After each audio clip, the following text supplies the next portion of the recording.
Evening. Hi, how are you doing today? Good. I think we just had to be patient with IG. Yes, we did. Yeah, I'm doing good. How about you? I am doing good. I'm in between clients and stuff today. Okay. Yeah, hopefully you get to enjoy this weather. I plan on going for a run pretty soon. So, Okay. It won't be too long. Probably like 30 minutes. okay, no problem. Okay, so I guess we could just kind of start. I'm Shalik Haver, founder of Self Remedy, all about self-care and self-love, licensed therapist. Go ahead and introduce yourself. My name is Nicole D. Miller. I'm an author, writer, blogger, and speaker. Okay. And the whole purpose behind why I want to do this series is to kind of be able to give like essential tools people can kind of do for self-care. I know the month of May is all about Mental Health Awareness Month. And so I know that you're a writer. I've been seeing your stuff for a long time on the blog. And I think it's kind of like writing can also be a great form of like, self-care, but also to like kind of tuning into that mental wellness. So can you kind of tell a little bit about like your writing process, like, what made you passionate about it? Yeah, you know what's interesting when you say process? I tell people all the time, a lot of times writers create an outline, a draft, like they have this whole process, whereas I more or less free write. I Mm-hmm. love to just release it and then go back and edit. So you can do either way is fine. But whatever is allowing you to receive therapy from your writing, I am an advocate for that. It would stress me out to like pre-plan. I love to just let it out, let it flow. That is therapeutic to me. I started writing through my blog, betterthanwine.net, and it really was an outlet for me, it was detailing my journey spiritually and different life things that were happening at the time. And I really found a passion in writing without looking for it. Like it Yeah. was something that I did as a kid, but more or less I was a reader. And so if you're an avid reader, apparently that makes you a good writer. And Right. so I didn't know the benefit of writing until stumbling upon it with writing my blog and then meeting other bloggers and being in this world of blogging. And then I wrote my first book, How to Overcome Heartbreak, which was inspired by a blog post I did. And then the second book, and then I transitioned in my writing from nonfiction to fiction. So now it's a whole different type of outlet because I'm using this creative part of my brain. And creative writing gives me a different type of joy that nonfiction doesn't. So I say all that to say writing, I kind of stumbled upon it, but it's been a very rewarding passion that just keeps unfolding. I don't like how you when you said like you're not necessarily a structured writer, you're more of a free flow writer. But that's still a process in itself, because I know for me, I journal, like I have like a million journals I journal. And I know that like for many people, the thing that blocks them from starting the process of writing their thoughts down, I find, especially in therapy, is that many people may judge themselves. Many people may be comparing themselves to like how other people do it.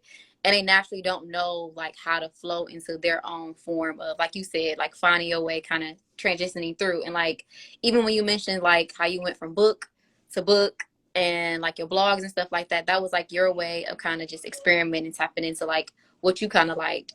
And I like how you stated that. And so I know you have I've been watching a little bit because I feel like you have a podcast and stuff like that too, right? Where you kind of I discuss. do not yet have a podcast. I know Oh, people keep trying to put that on me. You're not the first person. yeah. I feel like with all the things I have going on, a podcast is not feasible in this season. What I do have is I have the blog weekly, and then I have a newsletter monthly. But then I do a lot of other events. So I have a webinar coming up. It's called So You Want to Be an Author. That is going to be May 15th. It's on Zoom. You can sign up on my link tree. And I have an ebook out that I launched called My Best Friend is on here. So she's piggybacking off of you saying I basically have a podcast. But anyways, so the ebook is called Self-Publishing 101, Everything You Need to Know from One Author to Another. So the next step that I'm taking is helping other people self-publish because I've self-published all of my books. And that particular ebook is a really great tool if you're looking to self-publish, if you have a draft, if you have a manuscript, if you just have a book idea and you just don't know the next steps, or you feel a little bit intimidated about self-publishing. So that's out there. We'll be revisiting some of those tips in the webinar. I do one-on-one coaching, so you can schedule that on my website, and it's through my Linktree, where I basically see where you are. We just kind of help you get to the next steps to becoming a published author. And I'm moving into publishing works of others, so I'll be releasing the debut of my publishing house in the next couple months. So a lot of my focus now is on top of my own writing projects. I have a novel that I'm completing. It'll be my first novel because the book that I released last year is a compilation of short stories and novellas. So I'll be releasing my novel as well as helping other people publish with these various resources. Okay. I mean, which is very insightful, and your best friend is right. You basically do that. But I feel like you said before, it does take like going through your own process to kind of like lend hand and like kind of help people not feel so nervous about doing the process.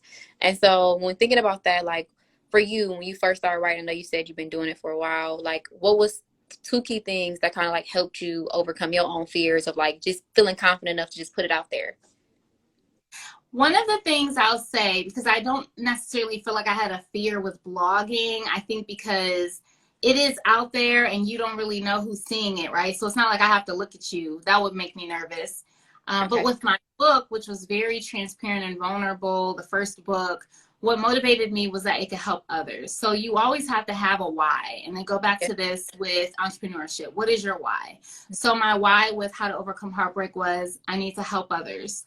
I feel like with the last book, Urban Stories, that was a huge outlet for grief. I was in a period of grief recovery. My mom passed away. So writing was a way for me to reconnect with my spirituality, but it was in a fun way. It was an outlet. It was fun. And I got to dive into another world and release my pain in that world. And I would say my novel is the same way. But I definitely think your why has to be bigger than just you. And for me, it's healing, helping others heal as I've healed, whether it's heartbreak, broken relationships, spirituality, whatever that is. And I want to see transformation in my community. So right now, a lot of my focus is creating projects that are about Black culture entwined with spirituality. So I want to encourage our people. I want to bring hope and healing to our people as well. So. And in what capacities are you trying to bring hope and heal? Like, solution more focused, like what type of direct things are you trying to do? Are you just providing resources? Like, what exactly say that? I think a lot of it is indirectly in the topics in my book. So reading How to Overcome Heartbreak 1 and 2, that specifically is about healing from a breakup. If you've been through a similar situation, then this is going to hopefully help you heal from that breakup. Now with Source for the Urban Soul, it's got a variety of different topics. There's single parent households, divorce, there's young college students navigating young adulthood, there's social injustice issues. So it's exploring a lot of topics, and you may resonate with some of those characters and say like, okay, they got through it this way, I can too. So a lot of it is indirect. My novel is focusing on young adults. They're entering the college age, but they're also dealing with grief recovery, loss of parents, struggle with relationship with parents, struggles with friendships, sisterhood, relationships. So it's more or less the creative space of dealing with these real life topics, and the characters are finding these solutions. So hopefully that helps you in your personal life. Do you have to like I heard you say like you get a lot of reference sometimes from like your own personal life? Do you sometimes, is it a process? I need to say a process. Is it a way that you yourself like allow yourself to kind of detach from that once you're done with the project? Do you kind of sit in it? What do you kind of do for you? Because I know personally and just in general from what I do, we can do all these creative things, but creativity also too like can cause like counterproductively like other things that aftermath. So like when you say like you made a book about grief because you were dealing with like the grief of your own mom, like that in itself can, you know, be painful to kind of like sit with once it's out there. You know, I totally appreciate you bringing that up. I feel like there were some significant points in the writing of this novel that I shied away from my characters dealing with because those pain points were so painful for me. And so my editor will call it out and she's like, well, this character doesn't really seem like they're grieving. And when I analyzed it, it was like, because I don't want to go there as a writer. Like, I emotionally am investing my emotions in these people, and I'm a sensitive person as it is, so I don't want to go there.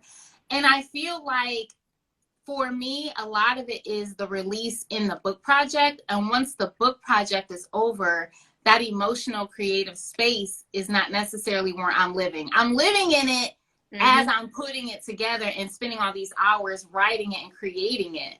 But once the book baby is birthed out, a lot of my focus will be transitioning to branding and marketing. That's what happened with Urban Stories. So I feel like the project itself is emotional, and the novel I've been working on for over a year. It's about 1.5 years now.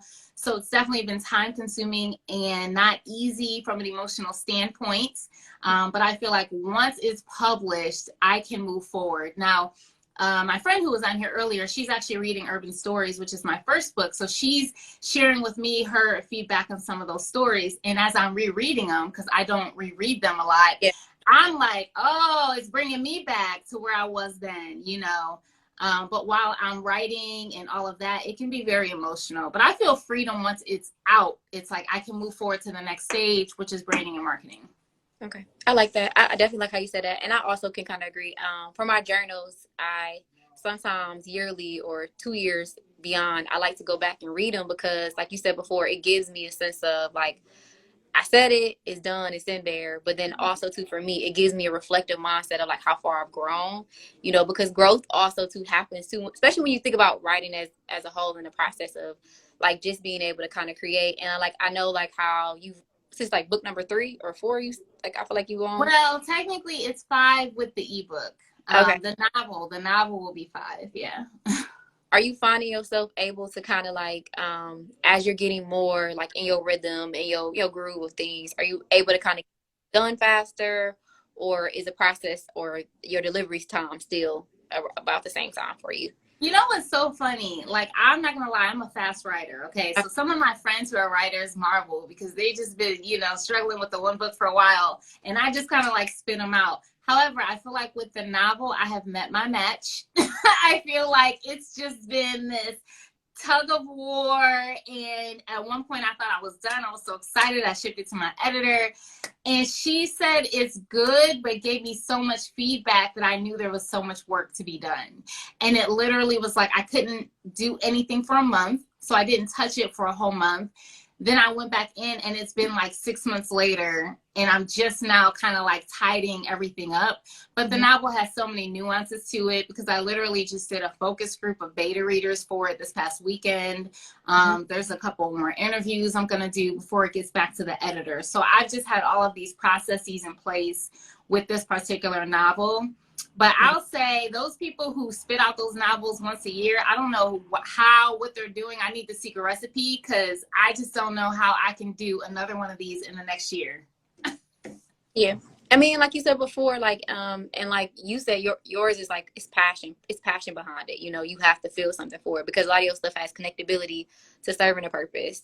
And so sometimes with serving a purpose, it does take a little bit longer, you know. I feel like this past weekend I went to go see Musiq Soulchild, and during the middle bit of his segment, he kind of talked about like how his of like being able to have music where people kind of still show up for his stuff years later. And so when you do stuff out of passion, I do feel like it gives you a sense of purpose, but it also too becomes timeless, right? So a lot of your books and projects, yes, they take time, but they can then become timeless pieces of art that people can still enjoy over time.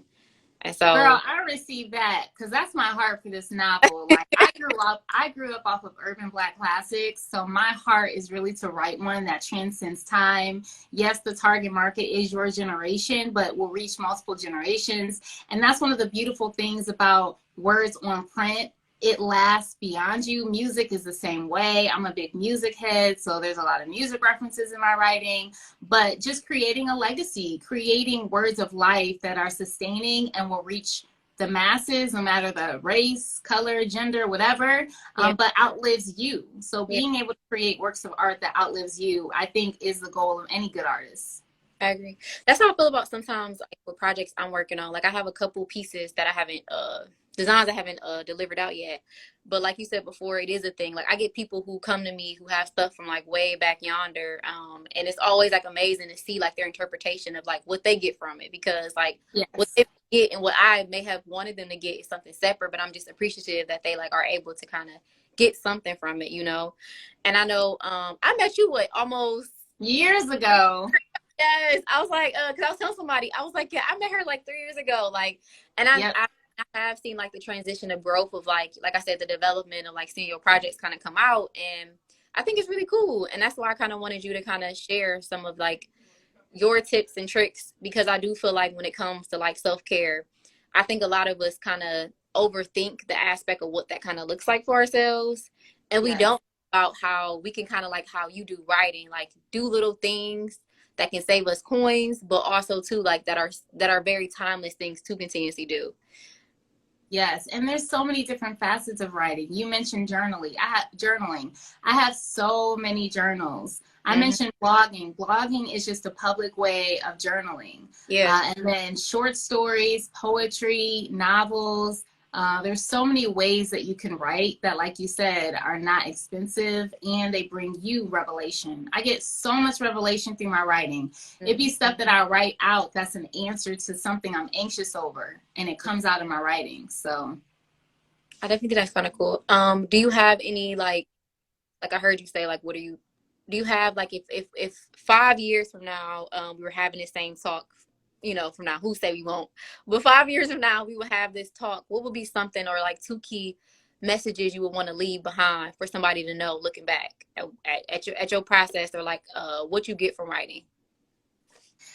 definitely that it bears fruit and it's rewarding. I think my writing is intertwined with my call into entrepreneurship because there's so many people who are writers and maybe they publish a book and that's that. But for me, I'm focused on building a brand, I'm focused on building an audience and a platform. So it's like seeing the fruit manifest with my writing, having these opportunities to do lives with you, different podcast interviews I've done, a TV interview, and getting exposure that I never would have fathomed 10 years ago when I started a blog. Just keep at it. Just keep at your craft. Know that what you have to say is going to reach someone else. I've had so many people come to me and share with me how their writing impacted them or something I said impacted them. You just never know what's inside of you and why it was put in there, and it's more than likely to help someone else. So, Okay, I like that. I like that. um Is there anything key you kind of wanted to share that I didn't ask? Because I didn't want to like hold your time, but also too like I wanted to be like, I feel like you gave me at least two sets of different type of gems for people to kind of resonate, and clients text me now, be able to my job is never done, you know, and I also kind of feel that too. So when you don't have the seasons of like being able to constantly gather from your writing, like how do you kind of spark that back in yourself? So the interesting thing is, I feel like I took a few years off from writing. So I published the first two books in 2014 and 15, didn't write while I was grieving. And it really was after that season of grief, my writing, it was like the floodgates opened and Urban Stories became that outlet for me. But even at the same time that I was kind of like finishing up Urban Stories, the novel started coming forth. So I really have just been in a season of writing, but I know once the novel is out, like I said, the focus will be marketing and branding, but it's also helping other people to publish. There's going to be a lot more administrative things, which I'm already kind of diving into with this webinar and the ebook and different events that I'm going to be involved in this summer. But I think it's being sensitive to what your needs are because, like, again, self-care, right? We can't give unless we're full. Like, we can't expect to pour out as creatives unless we've been poured into. So a friend and I were just talking about that today. I take naps daily. I'm about to go for a run. I do step. You probably see my videos. Like, these are the things that pour into me, that give me energy so that I can pour out creatively. So for me, I'm sure I'll take a break after this novel and then revisit it again once I've been rested enough in the writing arena. But I'm still blogging too and doing my newsletters. So Yeah, I like that. I like that, and I agree with you when you say like you can't pour from an empty cup. And I think a lot of times, a lot of us don't know how to kind of take our break. We kind of like allow our bodies or, something in life to kind of happen before we kind of give ourselves that space to be like, okay, I'm gonna just acknowledge that I need to take a step back. Say, like, what little things can I do to kind of avoid a sense of burnout? I know me And personally. I'm not perfect. I mean, Yeah, I sprained my ankle last year and was still out here selling books on crutches. So I understand how hard it is to slow down. me too. Me too. I get it, and I agree. But it is good that you kind of like still have the crutches because sometimes some people will still fight through and not even have the crutches. So it's that Yeah. mentality. Well, like, Mhm. but it's good that you do have your things you do to kind of like allow yourself to kind of have like step. You do step. I feel like pretty much every day or I so. probably only do it twice a week, but it probably looks like that because I'm always posting. So yeah. Yeah, like, but that's still something good because physical. I do feel like physical wellness also too can kind of contributes to as that process as well. Um, so I definitely agree. I like that. What is, as we wrap up, what is any last little things you want to say? Suggestions, tips. I definitely heard your webinar is occurring the 15th. Mhm. Definitely send me flyers so I can post it in my story and stuff like Okay. that. Thank you. Um, I would and say one of the things I've had to transition into is being a writer. It's nuts that I literally had 2 books self-published and I still didn't see myself as a writer. And that was because my degrees are in business. I have my MBA in accounting. I have a bookkeeping business. I do taxes. So my focus was business, business, business. And I felt God saying, you're also a writer, but it was so hard for me to understand that I could be hybrid, that I could do both. In our culture, in our society, a lot of times we're trained to be kind of pigeonholed. And that's how I was. I wanted to be pigeonholed, but I would have missed out on this other gift, this other world that's opening up, the connections, the opportunities. So don't pigeonhole yourself. Like if you have this thing that you think is just a hobby, because that's how I viewed writing. I thought I was just blogging for fun. And now it's a publishing company. I'm just like, okay, don't sleep on those things. Don't sleep on those gifts and talents and things that bring you joy. Really sit with it and figure out, well, how can I make this sustainable? Is there a way to one day possibly do this full time if that's what brings you joy? So that's probably an encouragement I would say is like, don't pigeonhole yourself in. Take heed to those gifts, desires, and talents that you probably have been minimizing. yeah, I like that. I definitely like that. I really like how you said that because I do feel like that's very true. I think a lot of us, a lot of our success and our ability to see our vision for ourselves is based on our environment, but also to accessibility. And I feel like a lot of us don't have a lot of accessibility to things. And so for many people, it's hard to dream big. I myself, I travel a lot. And I think I've never really sat really in, like how you said before, like you never called yourself a writer, but like, I think maybe this year was the first time I actually acknowledged like I'm a licensed therapist, even though Wow. I've been for years and Wow. I science, but like it's the fact that like, I never really sat in the fact that like how my impact really does impact people, and it could have just been environmentally like the place I worked before. But like I really sat in it and I'm like, wow, that's like crazy that you had this degree and you do the work, but you somehow detach yourself from like you said, those gifts and talents. And so like you said before, it is important to acknowledge that and be encouraged and don't feel like a sense of failure just because the first time it didn't work. And I also feel like it's important for people not to like internalize, small failed moments, right? A lot of times we internalize things unnecessarily. There are so many no's on the path to yes, and I think that can be hard for us to digest. I was talking to a friend today how, I had an event come up. I didn't see the response I thought I would initially. So my mind went back to 10 years ago when I tried the first time. You just, sometimes those memories resurface of perceived failure. And it really is that tenacity and endurance to hold on to the dream and believe. I've been watching a lot of documentaries. I recently watched the Hip Hop Evolution on Netflix, Biggie's story. I just love seeing how artists before they blew up were, because everybody has that similar journey of believing so much in their dream that it has to defy all odds for you to get there. Everyone that makes it big starts out small. Everyone who blows up has to believe when other people don't believe in them. And so it does stretch you because it's usually not overnight. and it is about the long haul. And so I'm grateful. I do have a tribe. I do have a crew. We're all grinding together. We're all believing together. So that helps a lot. And I have mentors and support groups too. So I agree. Me too. I agree with you said before. It is true, and I am as well. Like, but like you said before, it is true. Like a lot of it does take you. It does take that moment, that one glimpse of success for people to really be like, dang, like that happened overnight for you. But it's like, no, it didn't. no, not at all. This path that I had to get here, like it didn't happen overnight. But sometimes it may seem like that for some people who don't really see your story. And like you said, like some people who don't tell their story, because a lot of people don't tell about their journey. And that's why I also feel like with writing is good, because people can kind of see your work transition and change. And like you said before, it's better over time, the longer and more you put into it. And that's one of the reasons I like blogging, because with social media, you just see the highlights, you just see these pictures. Mm-hmm. They just give you a snapshot in time, but at least with the blog, you can fill in the gap and say like, okay, this is what led up to that. So I agree. Well, I thank you so much for real. Make sure you send me the flyer.